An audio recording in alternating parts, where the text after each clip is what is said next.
पूर्व केंद्रीय मंत्री और कांग्रेस की वरिष्ठ नेत्री कुमारी शैलजा आज पूर्व सांसद डॉक्टर राम प्रकाश के निधन पर शोक व्यक्त करने उनके सेक्टर 13 कुरुक्षेत्र स्थित आवास पर पहुंचे।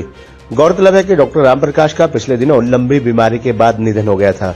डॉक्टर राम प्रकाश के आवास पर शोक व्यक्त करने से पहुंचने से पहले कुमारी शैलजा ने पीडब्ल्यूडी रेस्ट हाउस पीपली में अपने कार्यकर्ताओं के साथ बंद कमरे में एक बैठक भी की।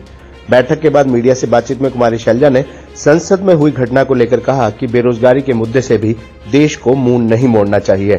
हरियाणा बेरोजगारी में पहले नंबर पर आता है। ये बात हमारे विधायक विधानसभा सत्र में उठाएंगे।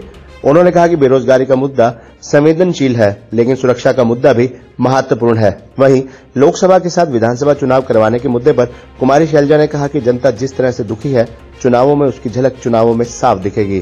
कुमारी शैलजा ने कहा कि छत्तीसगढ़ में चाहे कांग्रेस की सरकार नहीं बनी, लेकिन कांग्रेस के वोट भी नहीं घटे। हरियाणा के मुद्दे हैं, मेन मुद्दे हैं जिनको हमारे विधायक लोग उठाएंगे।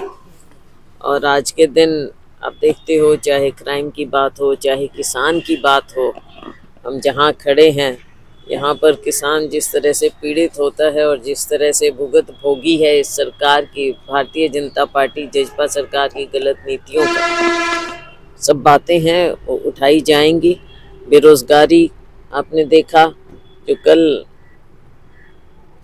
सदन में हुआ, अब उसकी तो पूरी जांच होनी चाहिए, सिक्योरिटी ब्रीच कैसे हुआ। लेकिन उसके साथ साथ जो एक मुद्दा सामने आया है बेरोजगारी का, उससे देश को या सरकारों को मुंह नहीं फेरना चाहिए, क्योंकि हरियाणा में बेरोजगारी की दर बहुत ज़्यादा है। देश में टॉप की स्टेट्स में पहले दूसरे नंबर पर हरियाणा बार बार आता है। तो ये ऐसे मुद्दे हैं। महिलाओं का आप मुद्दा देखिए, महिलाओं के ऊपर अत्याचार जो हो रहे हैं, क्राइम बढ़ता चला गया है एनसीआरबी रिपोर्ट के मुताबिक। तो ये मुद्दे हैं जिनको हमारे विधायक लोग उठाएंगे। किसान संगठन सपोर्ट कर रहे हैं महिला का, नीलम थी से महिला थी। हाँ जी, किसान संगठन सपोर्ट करें नीलम का जो वो तो देखो, इस चीज़ का मामला ये ऐसा है, सेंसिटिव मामला है, जहाँ मैंने कहा बेरोजगारी का एक मुद्दा है, बहुत बड़ा मुद्दा है देश के युवा के लिए, लेकिन साथ में जो सिक्योरिटी की बात है उसको भी आप लाइटली नहीं ले सकते। चर्चाएं विधानसभा चुनाव साथ होने की बात आ रही है, लोकसभा के साथ करवाने की बात करवा लें, इनसे तो लोग दूर जा चुके हैं। आप देख लेंगे नतीजा, लोकसभा विधानसभा।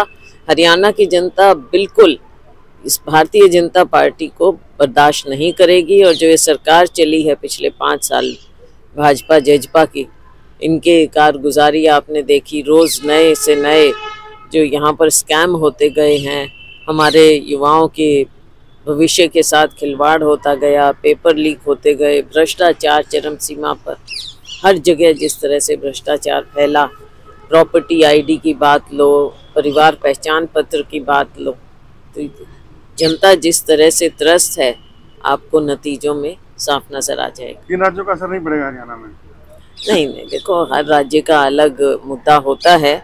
और आपने देखा कि तेलंगाना में हम जीते, राजस्थान में स्थिति कुछ विपरीत हुई।